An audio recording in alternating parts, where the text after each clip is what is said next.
So we're here with Pinu. Pinu is our main point of contact in India. Pinu is one of two brothers that handles everything on the India side of things. We spent the last month here creating a new range, so we just have a few questions so that our customers can have a better understanding of the production of our bags. So Pinu, what is expected of you on a day-to-day basis? What are your duties? What do you get up to? Me and my brother, we meet and call our tailors in morning, and then we decide manage order with them, whatever we receive through emails or with the clients. We meet here and we talk about our stocks, and we distribute leather, try to get, if we do not have any other order or anything, then we talk about getting made new designs and things. Okay. How many individuals and how many families are you currently working with? Well, individual are above 90 people, and I think 65 to 70 families are working with us at the moment, and in the future I think we will have some more to work with. Can you tell us something about the history of the families? History of families, the community of the workers of craftsmen, they have been doing this since long time, and this is their traditional work, this leather things. Before this they used to make some farming things with leather, and they used to make farmer shoes and things like this, and they still are into this because they are trying to carry this tradition with them. Okay. They want to work with this, and this is their business at the moment. This is their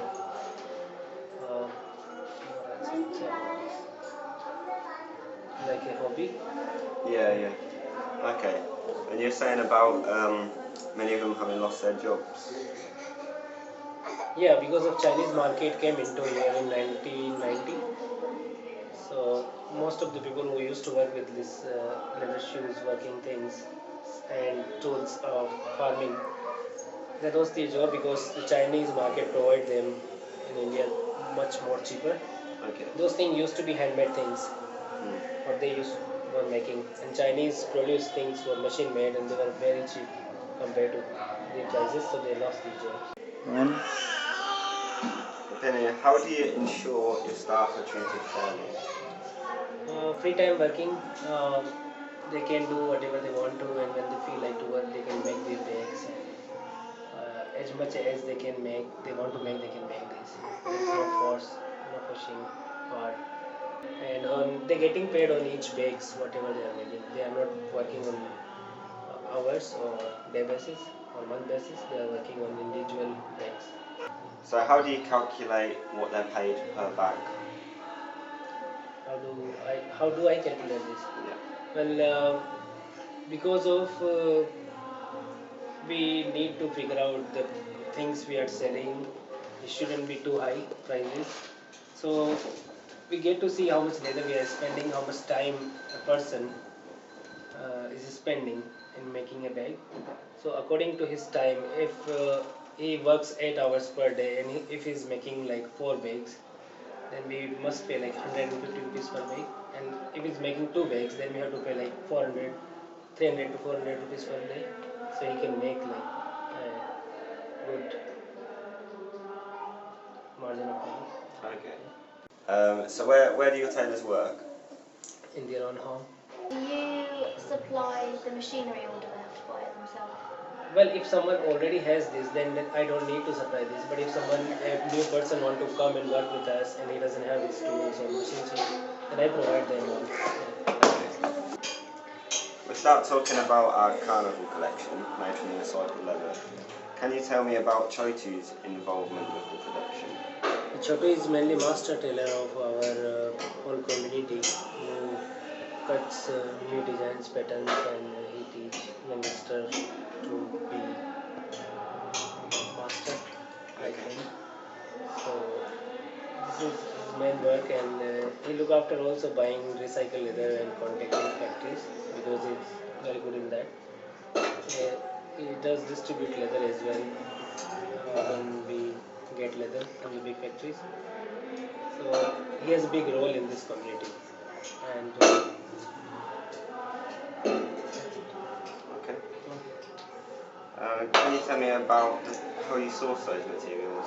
How Chotu sources those materials? How you mean how you process the material? Where So you, where do you get it from? We get it, yeah, we get it from the big factories who has been working in exporting sector in India, who exports leather bags and leather jackets and boots and things like that. Their leftover we buy from them, and they are in our contact since last 10 years. So yeah, maybe if someone has a rejection of what they made already. So like leather jackets we bought last time, it's like 500 jackets. Rejection. So we cut them and we colored them and stuff. okay. Do you find it's difficult to create these contacts to find suppliers of wasted materials? Well, it's getting more and more difficult at the moment because these all exporter leather value they get to know also. Did you have any problems at the beginning before you've made all the contacts with the factories? Yeah, it was very hard work, going door to door to all these factories, find out where the work is happening in the best quantity and which people are exporting them and what do they have for me. That was a big challenge to find out. And when I went there, it was they were not caring that who was that and what he want to buy because I was from India probably and I had no quantity of their bags to order them. All I wanted to buy is leftover of them and they had no interest to show me in this. So in the beginning it was difficult to get these all things, but when we went process to process, step to step, it took a while because we needed to contact to some person in factory who was working there and put my contact with them and tell him my story that I want to buy these scraps. So it was challenge. But soon we get to receive once the leftover. The factories come with the next step. They wanted to sell this to us because they had nothing to do with this.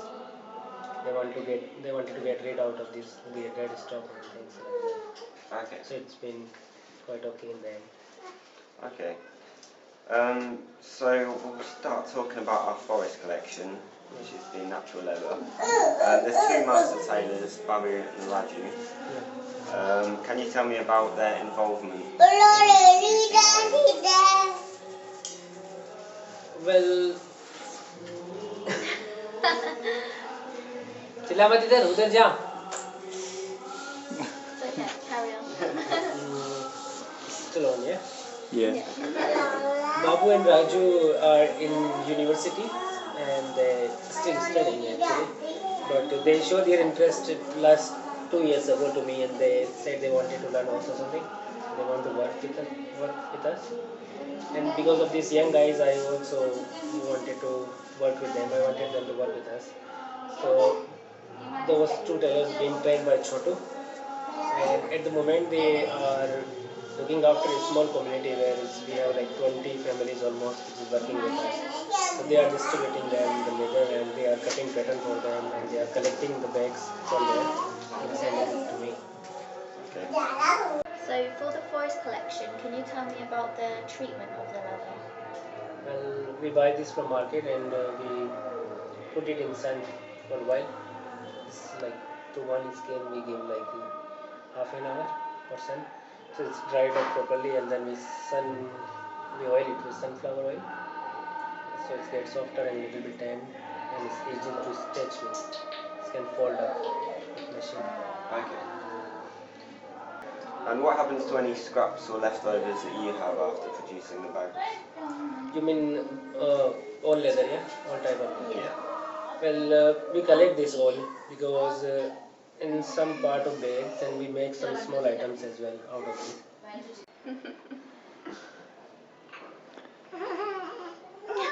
All you can see is like Manus's forehead and his arm. Say bye, Manus. Say bye. Okay, say bye. Bye. Bye, Okay, Manus. bye. Okay. Bye bye.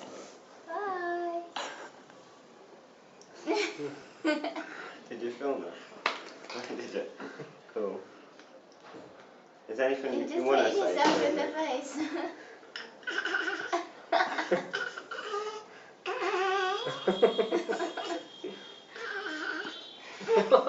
Seriously.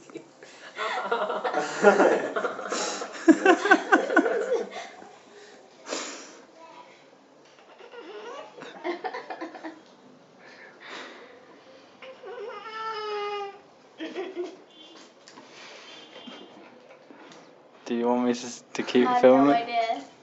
What were you gonna say? Nothing.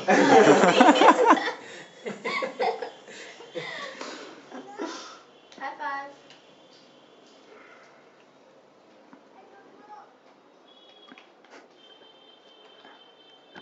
We're definitely finished. Don't eat me.